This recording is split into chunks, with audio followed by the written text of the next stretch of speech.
अचानक भूतनी की कहानी। समय की बात है, एक प्राचीन गांव था जिसका नाम था धनपुर।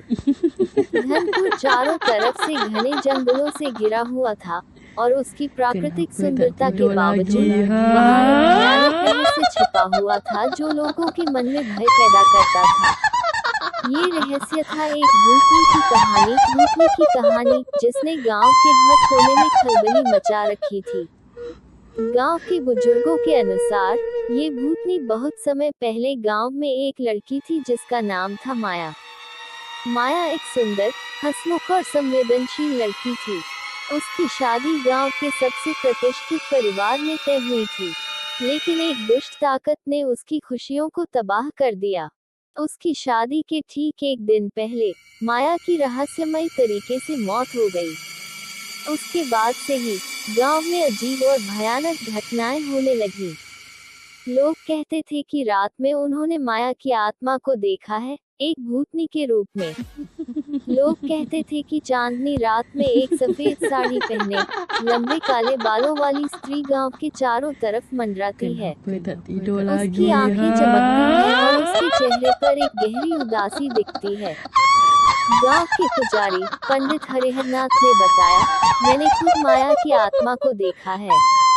उसकी आंखों में गहरी उदासी और दर्द दिखता है। गांव के कुछ साहसी युवकों ने एक बार उस आत्मा से मिलकर सच्चाई जानने की ठानी। एक रात, जब चांदनी अपनी पूरी रोशनी फैला रही थी, ये युवक उस जगह पहुंचे जहां माया की आत्मा अक्सर देखी जाती थी। वे उस जगह पहुंचे और आवाज दी, माया, हमें बताओ तुम क्या चाहती हो। अचानक ही माया की आत्मा प्रकट हुई। उसकी आंखों में आंसू थे और उसने कहा, मेरी आत्मा को शांति नहीं मिली है, मुझे न्याय चाहिए। युवकों ने हिम्मत करके पूछा, हमें बताओ हम क्या कर सकते हैं ताकि तुम्हारी आत्मा को शांति मिले। माया की आत्मा ने धीरे धीरे कहा, मेरी मौत कोई दुर्घटना नहीं थी, मुझे मार दिया गया था। मेरी आत्मा को तभी शांति मिलेगी जब मेरा हत्यारा सजा पाएगा। युवकों ने माया की बातों को गांव के बुजुर्गों और अध्यक्ष को बताया।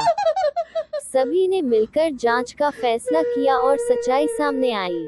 माया की हत्या उसके ही परिवार के सदस्य ने की थी, जो उसकी संपत्ति हड़पना चाहता था। गांव वालों ने पुलिस को सारी हकीकत बताई और हत्यारे को गिरफ्तार कराया गया। माया की आत्मा को आखिरकार न्याय मिला और वह अपने शांति के निवास की ओर चली गई। उसके बाद से गांव में भूतनी की घटनाएं और उसके प्रकट होने की खबरें आनी बंद हो गईं। गांव के लोग फिर से अपने सामान्य जीवन में लौट आए। इस प्रकार भूतनी की कहानी ने लोगों को सत्य और न्याय की शक्ति दिखाई। माया की आत्मा को उसका हक मिला और गांव फिर से सुख शांतिपूर्ण बन गया।